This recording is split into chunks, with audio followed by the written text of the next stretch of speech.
Alrighty, here we go. Next mini lecture in our series of mini lectures talking about descriptive writing. So yesterday we looked at some of the traits or hallmarks of descriptive writing. We had a PowerPoint presentation about that.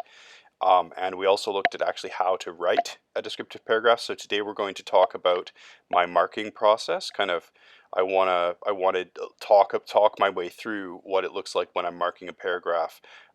So that's the focus of this lecture.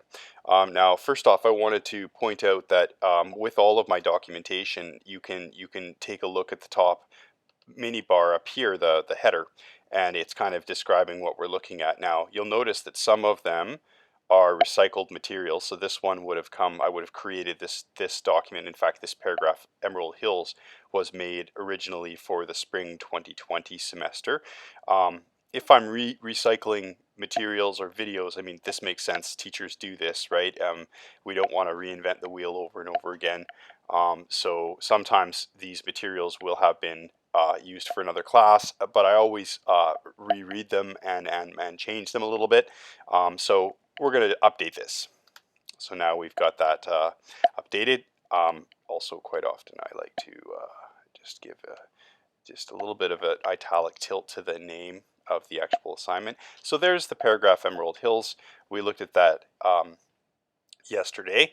Now this is the paragraph I wrote yesterday, my cherry blossom tree, which this one is our word count's 173. Now the assignment said 250 to 400, so this one would have been a little bit short. And if I was submitting this as a student, I probably would have wanted to let this paragraph soak for a few hours, maybe even overnight. Now remember, you guys have up until the modules end at every second Thursday, so this module is ongoing until you've actually got until May 15th to finish all of these assignments. So with the larger writing assignments, it's a good idea to give yourself what I call soak time, which is part of the writing process. It means once you finish your first draft, you leave the material, walk away from it, leave it, let it soak, maybe overnight, maybe for a few hours, depending on your scheduling and how much time you have.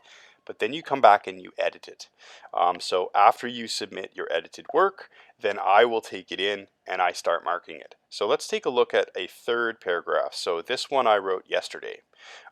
After class finished, I sat down and thought, okay, I want to have another example for my students to look at my marking process. So I wrote this paragraph about Long Beach, which is one of my favorite places in the world. And if you go down, you'll see this one's a little bit longer. It's actually, I think I've edited it a little bit, and it's actually a little bit longer even still than it was yesterday. Let me just double check that. So if you're wondering about how to check the length of your work or whatever, you can always use the toolbar, go to your word count. Yes, indeed, it's 433 words as I predicted. So let's take a look at the marking process. So what I've done here is I've written the paragraph, and then I've gone ahead and added my marking comments over here in the sidebar, what I call my sidebar notes or my sidebar comments. And this is where I show you the deductions that I'm taking off for different mistakes. So let's start talking through it, and then as we come to each error, I will go over what's wrong and explain it. Okay. I will always remember the approach to Long Beach. We are driving down the serpentine winding highway with towering trees on both sides. Streaks of brown and green fill my imaginings.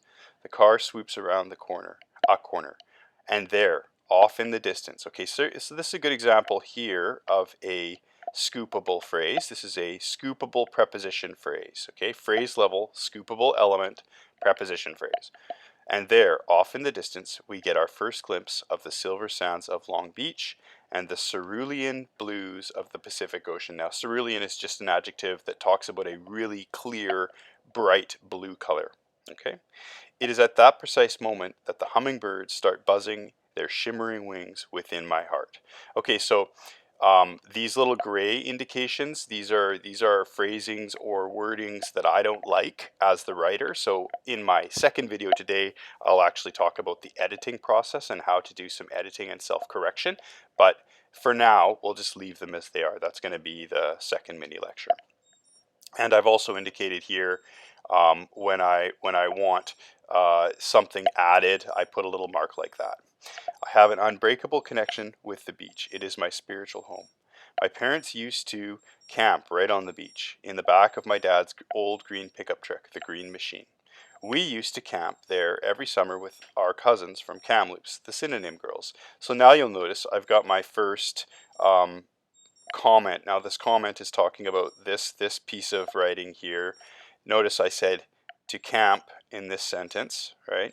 And then I also used the exact same verb, infinitive verb, to camp in this next sentence. So that would be qualified as repetitive. You've used the same exact wording in two right after one another. So this would be a -1/4 point.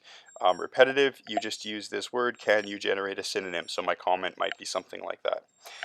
Every summer with our cousins from Kamloops, the Synonym Girls, and when I was a young man, I would drive there every New Year's Eve with a care of tipsy friends to watch the sunrise over the Pacific. I was the DD, of course. So now we have a couple more errors to look at here. So this first one here, this is a spelling mistake, right? So I don't actually mean care, I mean car. So again, you would lose a 1/4 point for a spelling mistake. And then the next error is in this phrasing here, where I've commented. I've said, I call this my writer's tool belt. So I think you're not using your writing skills um, with enough efficiency or with enough inspiration or even just with enough variety, because we've learned a bunch of different sentences. So let's look a little bit more closely. So I say writer's tool belt, word choice. I think you can state this in a more powerful or inventive way. Also, why have you put it in brackets? So as a marker, as a teacher, and as a writer, I don't really like people putting things in brackets. Why not just make it into its own sentence? Okay, so then let's carry on. So I will show you how to fix all of these errors in my next video, which is the self-editing video, or the drafting video, writing your second draft. Moreover, I can remember 100 walks along these hard sands, where the wind is whipping through my dusty hair, where the sun is kissing my cherubic cheeks. So cherubic is an adjective. We talk about cherubs, right? Those images on like Renaissance paintings, the cute chubby babies. So cherubic means kind of chubby and full, and I've got chubby cheeks, apparently my wife tells me, so I've used that adjective. And where my heart is full and all worries melt away. It is the crashing of the waves, the cry of the gulls. Okay, so then next error, we've got a plural noun error with the word cry, right? So it wouldn't make sense for many gulls, I've pluralized the gulls, to make a single cry. So this should obviously be edited and changed so that it is matching with the object here of this phrase. Now again, we notice this is another scoopable. Oh no, this isn't scoopable. This is let's see where we are here. This is a list sentence. This is an example of a list sentence. It is the crashing of the waves, comma, the cries, it should be, of the gulls, comma, the looming forest of spruces and cedars behind, and the ever-present hum of island vibes somewhere under my skin. I like that sentence. That's nice. It all defines me, providing a bedrock to who I am. Long Beach, Long Beach. So again, this is an error, and this is a capitalization error. So you should capitalize proper nouns, per people and places that are one of a kind. So my name gets capitalized. Also, Long Beach, it's a place. It's a famous national park. So we'd capitalize those words. So that's also an error, and you would lose a 1/4 point. Okay. Long Beach's grainy sands are in my blood. I know the curves at I know the curves and the lines of her porcelain slopes, like a 17-minute yoga forward bend. Paschimottanasana. So this little clip of language here, I know her curves and lines of her porcelain slopes, like a 17-minute yoga front bend. That is one of our literary devices that we'll be learning as we move into short stories in our next module. So I'm kind of preloading some of these concepts.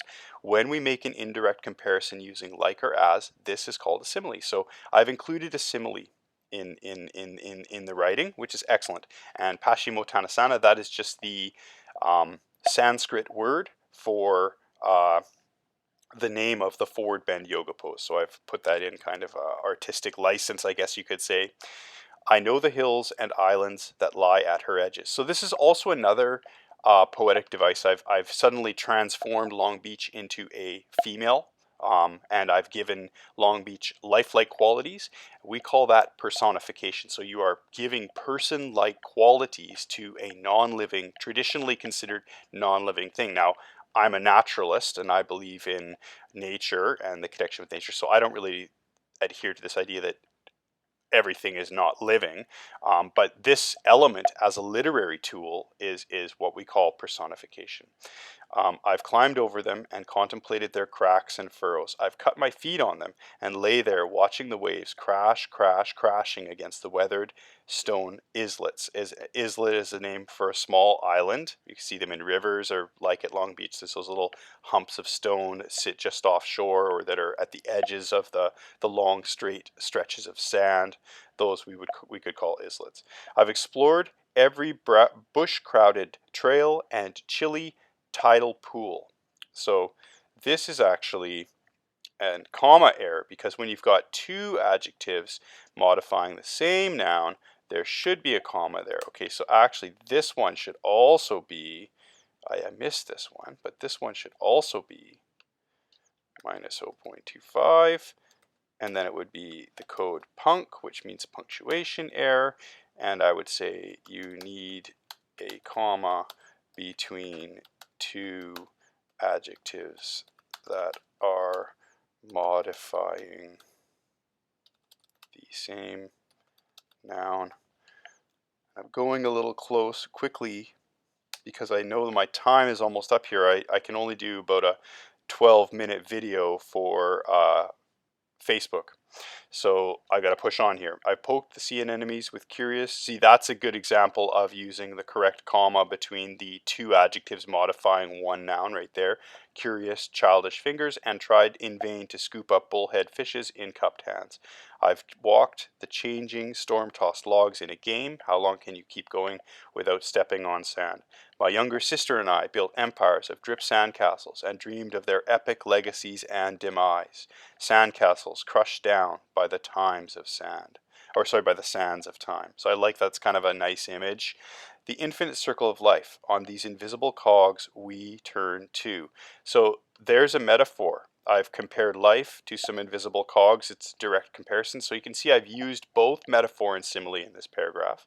Thus, when we turn that telling corner, and I like this transition, and I've made note of that in my marking, which sometimes I'll do.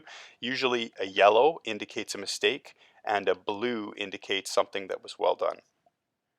Thus, when we turn that telling corner and sweep down the hill with those shining sands in sight, my heart is full, for I am coming home. Okay, so that just shows you that I'm going to mark the mistakes on the sidebar, and it's all going to come down to some comments at the end. So here are the comments that I've made. As you can see, I've actually modified that. That'll be down by 1 to 8.5 out of 10 because I added that extra error.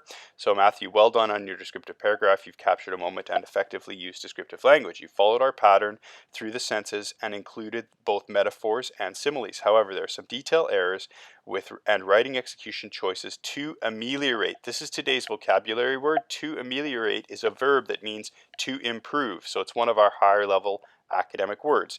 Some of your phrasing is repetitive. You've made some spelling errors, and you should always edit your work after a 2 to 12 hour soak period.